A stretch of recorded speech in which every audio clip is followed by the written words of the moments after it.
আসসালামু আলাইকুম রহমতুল্লাহ। আজকে সরাসরি মাইলেজের বিষয়টা নিয়ে কথা বলবো। আগের ভিডিওতে যা বলার বলেছি গাড়িটা নিয়ে, আগের ভিডিওতে আপনার গাড়ির বিভিন্ন দিক নিয়ে কথা বলেছি। আজকে মাইলেজের বিষয়টা নিয়ে সরাসরি কথা বলবো। তার আগে চলুন একটু কত কিলো চলছে গাড়িটা সেটা একটু দেখি ভাই। একটু যদি দেখাই, এর আগে হচ্ছে 300 ছিল, আজকে হচ্ছে আপনার দেখতে পাচ্ছেন কত 1093। দ্যাটস মিন আপনার 1000 কিলো চলছে। তো সার্ভিসিংয়ে গিয়েছিলাম, তো ওরা সার্ভিসিংটা ঠিকঠাক করছে।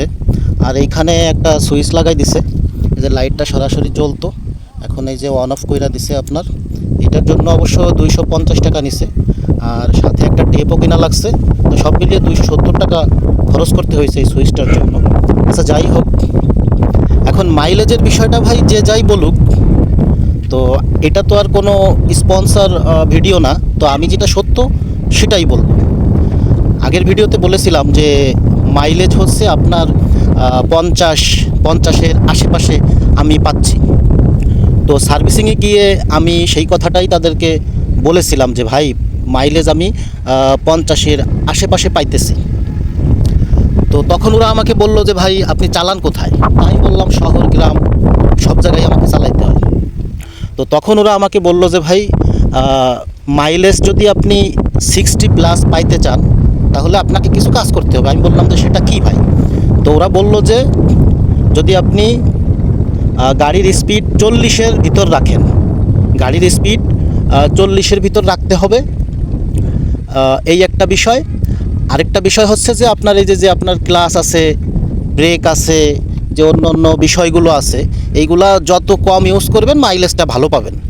এখন তাদের যুক্তি হচ্ছে যে আপনার যত আপনার কন্ট্রোলিং যে বিষয়গুলো আছে সেটা কম ইউজ করা যাবে, তাহলে মাইলেজটা ভালো পাওয়া যাবে। কিন্তু কথা হচ্ছে যে ভাই এখন এইটা করে তো আর চলা যায় না। একটা বাইক নিয়ে শহর গ্রাম সব জায়গায় ছুটতে হয়। তাদের যুক্তি হচ্ছে যে যদি স্ট্রেইট রোড হয়, দ্যাটস মিন আপনার বিশ্ব রোড বা ভালো রোড, এই টাইপের যদি রোড হয় সেক্ষেত্রে আপনি মাইলেজ 60+ পাবেন।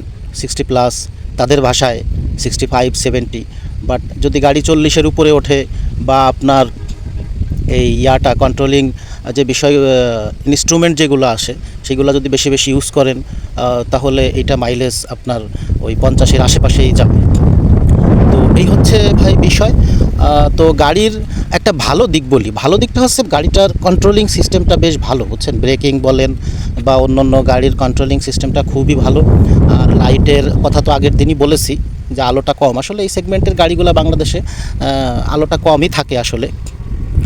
তো অনেকেই আবার বলেছেন যে ভাই ডিস্ক ইউজ করা যাবে কি না। আসলে ভাই ডিস্কের দরকার নাই, বুঝছেন?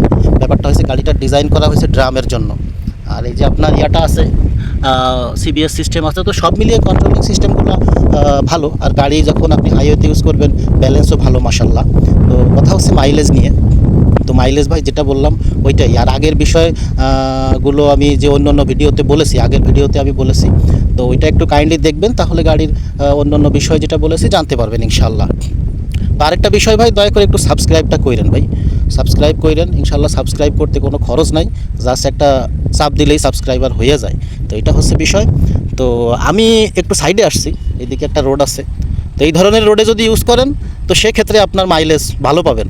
আর যদি একটু চিপা চাপার ভিতর ইউজ করেন তাহলে আপনার মাইলেজটা কম পাবেন। এইটা হচ্ছে তাদের যুক্তি। তো ভাই আমি আমার কথা যদি বলি, মাইলেজটা নিয়ে আমি অতটা সন্তুষ্ট না। বাট কথা হচ্ছে যে আমার গাড়িটা দেখতে বলেন, গাড়িটা ড্রাইভ করেও মজা আছে, এই সাইডটাগুলো আলহামদুলিল্লাহ বেশ ভালো। তো আজকে এ পর্যন্তই। আসসালামু আলাইকুম রহমতুল্লাহ।